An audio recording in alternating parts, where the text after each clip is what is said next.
Hello students, clear solution online YouTube চ্যানেলে তোমাদের সকলকে স্বাগত। তো আজকে আমি আলোচনা করব ম্যাথমেটিক্স এর মোস্ট ইম্পর্টেন্ট কিছু কোশ্চেন যা তোমাদের আপকামিং পরীক্ষার জন্য ভীষণভাবে হেল্পফুল হতে চলেছে। তো দেরি না করে শুরু করছি আমরা আমাদের আজকের ক্লাস। তোমরা প্রত্যেকে শেষ অবধি দেখতে থাকো, নতুন নতুন ট্রিক শিখতে থাকো। তো দেখো আমাদের ফার্স্ট যে কোশ্চেনটি রয়েছে, কি বলা হয়েছে দেখো, তিনজন লোক কোনো একটি কাজ 18 দিনে শেষ করতে পারে। ৬ জন বালক ওই একই কাজ ১৮ দিনে শেষ করে। তাহলে এই জায়গাটা দেখো একটা পয়েন্ট কি দেখলাম? ৩ জন লোক একটা কাজ করে ১৮ দিনে, আবার ৬ জন বালক ওই একই কাজ করে ১৮ দিনে। এবার কি বলা হয়েছে? তাহলে ৪ জন লোক এবং ৪ জন বালক একত্রে ওই কাজটা কতদিনে করবে? দরকার নেই কোন রকম কোন সূত্র। একদম বেসিক ওয়েতে করো। যেটা আমরা ইউনিট মেথড ধরে করি। কিভাবে দেখো? আমি এই জায়গা থেকে লিখতে পারি ৩ জন কি লোক অর্থাৎ ম্যান। এই যে ৩ ম্যান কাজটা করে কত দিনে? না ১৮ দিনে। এই অবধি তো আমরা প্রত্যেকে বলতেই পারি। আবার এখানটায় বলা হয়েছে ৬ বালক অর্থাৎ ৬ বয় কাজটা করে ১৮ দিনে। এই যে লিখে নিলাম। তোমরা কিন্তু একটা বিষয় জানো যে ম্যান আর ডে থাকলে কিন্তু আমরা গুণ করি, তাই না?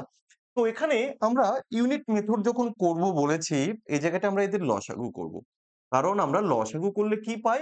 মোট যে কাজের পরিমাণ, সেই কাজের পরিমাণটা আমরা এখানে পেয়ে যাব। তাহলে এখানে লসাগু করব তো এই দুটোকে তো গুণ করতে হবে, তাই না? তো আমরা গুণ না করে এইভাবে রেখেই লসাগুটা করতে চাইছি। তাহলে ৩ আর ৬ এর জন্য লসাগু কত হবে? 6 হবে। ইনটু এই ১৮ এর জন্য ১৮ই হবে। তাহলে এটা কি? এটা হচ্ছে আমার মোট কাজ। এই জায়গাটা ভালো করে বোঝার চেষ্টা করবে। ঠিক আছে? মোট কাজ। আচ্ছা, মোট কাজ হয়ে গেল। এবার যেটা বের করতে হয় আমাদেরকে সেটা হচ্ছে তাদের এফিসিয়েন্সি অর্থাৎ তাদের কাজ করার যে ক্ষমতা আমরা সেই ক্ষমতাটা বের করব। কিভাবে? দেখো, এই যে ৩ এই ৬ এর মধ্যে দুবার যায় কারণ এই ১৮, ১৮ তো মিলে গেল। তাহলে এখানটায় আমরা লিখে দিলাম ২। তাহলে এই ২ টা কি? এই ২ হচ্ছে তাদের এফিসিয়েন্সি কার? ওই ম্যানের। একজন মানুষ একদিনে ২ ইউনিট কাজ করে।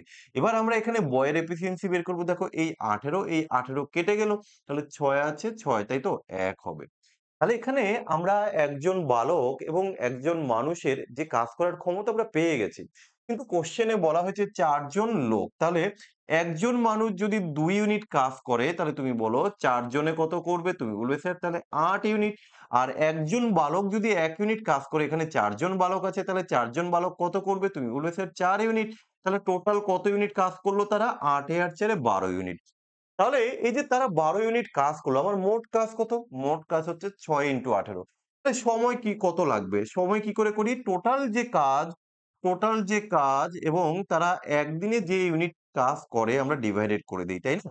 তাহলে ৬ দিয়ে ১২ কে কাটলে ২ হয়, ২ দিয়ে ১৮ কে কাটলে কত হবে? না ৯ হবে। তাহলে ৯ হয়ে যাচ্ছে আমাদের উত্তর। কোথায়? Option D. আশা করি প্রত্যেকে তোমরা বুঝতে পেরেছ। দেখো আমি চেষ্টা করি যতটা সহজভাবে তোমাদেরকে দেখানো যায় যাতে তোমরা এক্সামে টাইম মতো উইদিন টাইমের মধ্যে অঙ্কগুলো করতে পারো এমনটা যেন না হয়। এখানে আমরা একরকম ভাবে করলাম, পরীক্ষার সময় তোমাকে অন্যরকম ভাবতে হবে, যার ফলে তোমার কি টাইম আগেই শেষ। ওকে, তো যাই হোক পরের কোশ্চেন দেখো কি বলা হয়েছে। প্রত্যেকটা কোশ্চেন কিন্তু আমাদের প্রিভিয়াস ইয়ার থেকে নেওয়া, কেমন?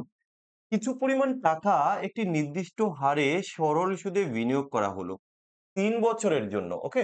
যদি ১% করে সুদে তার বেশি সুদে তা রাখা হতো তাহলে তিনি ৳৫১০০ অতিরিক্ত পাওয়া যেত বা পেতেন।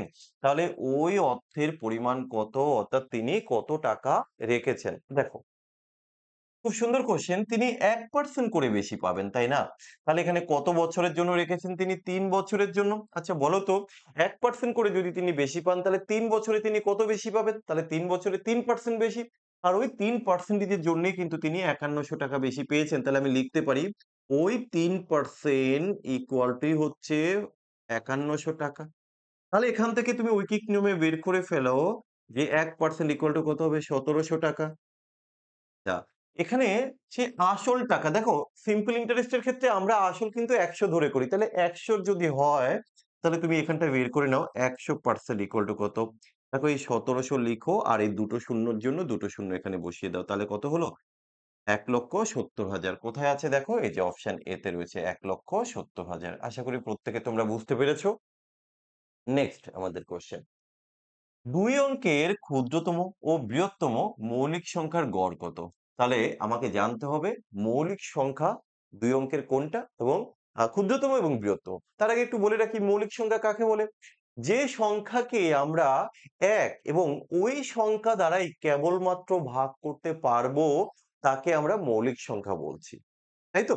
তাহলে আ ২ অঙ্কের ক্ষুদ্রতম মৌলিক সংখ্যা আমি লিখতে পারি ১১। কারণ এই ১১ কে ১ আর ১১ বাদ দিয়ে অন্য কোনো সংখ্যা দিয়ে ভাগ করা যায় না। এটাই কিন্তু ২ অঙ্কের ক্ষুদ্রতম। ২ অঙ্কের বৃহত্তম মৌলিক সংখ্যা কত? 97 97 কেও ঠিক একই রকম ভাবে আমরা ১ আর ওই 97 দিয়ে ভাগ করতে পারবো। কিন্তু এখানে চাওয়া হয়েছে তাদের গড়, তাই না? তাহলে গড় কি করে বের করতে হবে? দুটোকে যোগ করে বাই 2 করতে হবে। তাহলে চলো তাই করি। দেখো ৭ আর একে ৮ ৯ আর একে ১০ তাকে ২ দিয়ে ভাগ করলে কত হবে? 54 এই যে 54 আশা রাখি প্রত্যেকে তোমরা বুঝতে পেরেছো। চলো নেক্সট কোয়েশ্চেন। নেক্সট কোয়েশ্চেন কি আছে? যদি বার্ষিক x% হারে y বছরে কোনো রাশির সরল সুদ z টাকা পাওয়া যায়, তাহলে আসলের পরিমাণ কত? দেখো এই কোয়েশ্চেনে কিন্তু কোনো নিউমেরিক্যাল ভ্যালু নেই যে আমরা ১০০ এর রেসপেক্ট এ করব। তো এখানে আমরা নরমালি যে সূত্রটা হয় সেই সূত্র দিয়ে একটু করার চেষ্টা করি। যেহেতু এখানে আসল চেয়েছে, এবার তোমরা দেখো জানো যে আসল ইকুয়াল টু হচ্ছে কি? যে না SI into 100 SI into 100 by কি? R into T, right? তাহলে এবার এখান থেকে তুমি জাস্ট মানটাকে বসিয়ে দাও। দেখো পরীক্ষার সময় তো এটা লেখার দরকার হবে না। এখন তোমাদেরকে বোঝানোর জন্য জাস্ট লেখা। তুমি পরীক্ষার সময় ডাইরেক্ট এই ফরমেটটা তো তোমার মাথায় আছে, তুমি মান বসিয়ে দেবে। কিভাবে? SI। সুদ পাওয়া যায় কত? দেখো Y বছরে সুদ হিসেবে পাওয়া যাচ্ছে Z। তো এখানটায় তুমি Z বসিয়ে দাও। ইনটু 100 এটার সূত্রের 100 by R rate of interest কত? X%। তুমি বসিয়ে দাও X। আচ্ছা সময়টা কত? সময়টা হচ্ছে Y বছর। এই যে Y। দেখো তোমার উত্তর কিন্তু চলে এসছে। তো কেউ আবার আচ্ছা উত্তর যেভাবে রয়েছে আমরা সেভাবে লিখি। কারণ কিছু ক্ষেত্রে আমাদের বেসিক যে সূত্র না, সেই সূত্রগুলো একটু মনে রাখলে সুবিধা হয়। তো ১০০ Z/XY রয়েছে আমাদের অপশন ডি তে। আশা করি প্রত্যেকে তোমরা বুঝতে পেরেছো। যারা চ্যানেলে নতুন আছো অবশ্যই চ্যানেলটিকে সাবস্ক্রাইব করে রাখো এবং আমাদের যে Facebook পেজ রয়েছে অঙ্কের শর্ট ট্রিকস তোমরা প্রত্যেকে পেজটিকে ফলো করে রাখতে পারো। ওকে? নেক্সট কোয়েশ্চেন ৩ টি সংখ্যার গসাগু দেওয়া আছে এবং সংখ্যাগুলির অনুপাত দেওয়া হয়েছে। তাহলে সংখ্যাগুলি নির্ণয় করো। খুব সুন্দর কোয়েশ্চেন। দেখো এই জায়গাটায় ১ম এ আমরা একটা কাজ করব। এদের যে অনুপাত আমরা অনুপাতটা লিখে নেব। সংখ্যা ৩ টের অনুপাত কি? 1:2:3। আচ্ছা বলো তো আমি তো আ এই অনুপাত ধরে নিলাম। এদের যদি আমরা গসাগু বের করি, গসাগু মিনস কি? যেটা সবার মধ্যে কমন, তাই না? তাহলে এখানে কমন কি আছে? 1 তুমি বললে স্যার এদের গসাগু তো 1 হয়। 1 ইউনিট। তাহলে এই 1 ইউনিট ইকুয়াল টু আমি বলতে পারি যেটা কিনা 23 বলে দিয়েছে। তাহলে আচ্ছা আমি নিচে লিখলাম। এই গসাগু 1 ইকুয়াল টু যদি 23 হয়, তাহলে আমরা এখানে আল্টিমেটলি দেখা গেল যে 23 গুণ করেছি। এখানে তো প্রত্যেকটা সংখ্যাগুলো চেয়েছে। তাহলে এই 1 দেখো 1 ইকুয়াল টু 23 তাহলে এখানেও আমি 23 গুণ করলে এটা 23 ই পাবো। এটা কত হবে? 23 যদি তুমি গুণ করো ২৩ দুগুণী ৪৬ তুমি পাবে। এর সাথে তুমি ২৩ গুণ করে দাও। তাহলে কত হবে? ৩ তিরিকে ৯, 69 তাহলে দেখো আমরা সংখ্যা ৩ টে কিন্তু এখানে পেয়ে গেলাম। ২৩, ৪৬ আর হচ্ছে ৬৯। তো আমরা এইভাবেই চেষ্টা করছি ৫ টা করে কোয়েশ্চেন ১ম এ রেগুলার বেসিস আপলোড করে দিচ্ছি। তোমরা দেখো, শিখতে থাকো। যদি তোমাদের ভালো লাগে তোমরা কমেন্ট করে জানাও। তাহলে এরপরে আমি চেষ্টা করব ক্লাসগুলোকে আরো লং করার, আরো বেশি করে কোয়েশ্চেন এড করার। ঠিক আছে?